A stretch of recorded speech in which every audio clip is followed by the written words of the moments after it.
Given its recent mass publicity, you've probably heard of a drug called fentanyl. So why are we all talking about it? What is fentanyl, and why is it critical we all know more about it? Fentanyl is a manufactured opioid drug that's medically administered for pain management and can be ingested several ways, including through the skin. Compared to other painkillers, fentanyl is incredibly strong. It's so powerful that an amount the size of 2 grains of salt is enough to overdose and kill. What's more, the drug is odorless, tasteless, and colorless, making its detection very difficult.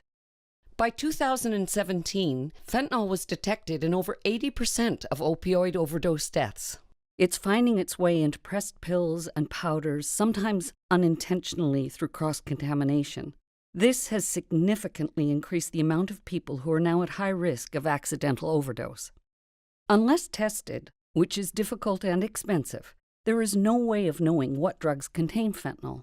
Even if one person can use from a batch and not be harmed, it doesn't mean that another person will get the same result.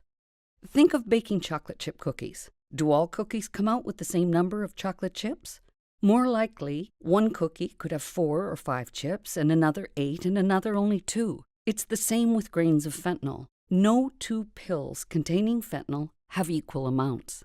Aside from those being treated with medical fentanyl, there are 3 main groups who might come into contact with the drug. The first group is people who might regularly use illicit substances or opioid painkillers. By that, we might mean substances like cocaine, heroin, OxyContin, morphine, or Xanax. These people might have developed a dependence to painkillers for management of past injuries or traumas. Regular users have the most contact with fentanyl, but they might have also developed tolerances to opioids so that lower doses may have a less deadly effect. They are also more likely to be experienced in practices that could reduce the harm of a fentanyl overdose. Despite this, regular users are still at high risk of overdosing. Fentanyl is powerful. Things can go wrong quickly, even with safer practices.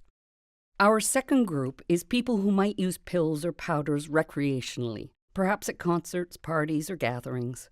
While recreational users are not typically looking for fentanyl, they risk running into it while using a different contaminated drug.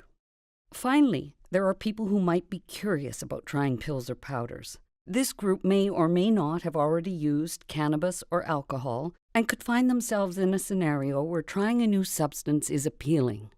Inexperienced users are not prepared for how any one substance might react with their unique bodies, and everybody is affected by drugs differently. They also have no substance tolerance, so the drug's effects can be much stronger. A new user might accept a small dose of a drug from a trusted source and still wind up with fentanyl poisoning. There's just no way of knowing if fentanyl contamination has occurred. Trusting your source isn't enough to protect you these days. Informing our decisions regarding illicit substances, using our critical thinking skills while weighing the risks, and talking with people we trust are great places to start in keeping ourselves safe.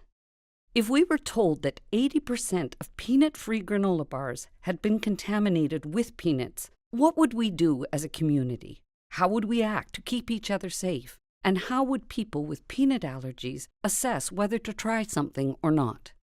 Avoiding all illicit pill and powder substance use while we continue to have a poison drug supply is the best way to keep yourself safe. However, if you or someone you know chooses to use, there are some ways to prevent an accidental overdose. Have someone else around. Use one substance at a time. Go slow. Be aware of your health and tolerance. And have someone around with a naloxone kit, a counteractive drug to fentanyl overdoses. A person might be experiencing an overdose if they cannot be woken up, they have slow or absent breathing, or they have cold skin and discolored lips and nails. If someone is experiencing these symptoms, call 911 immediately. We have a law under the Good Samaritan Act where anyone who calls 911 to help someone who has overdosed will not be charged with simple possession, and neither will the person who overdosed.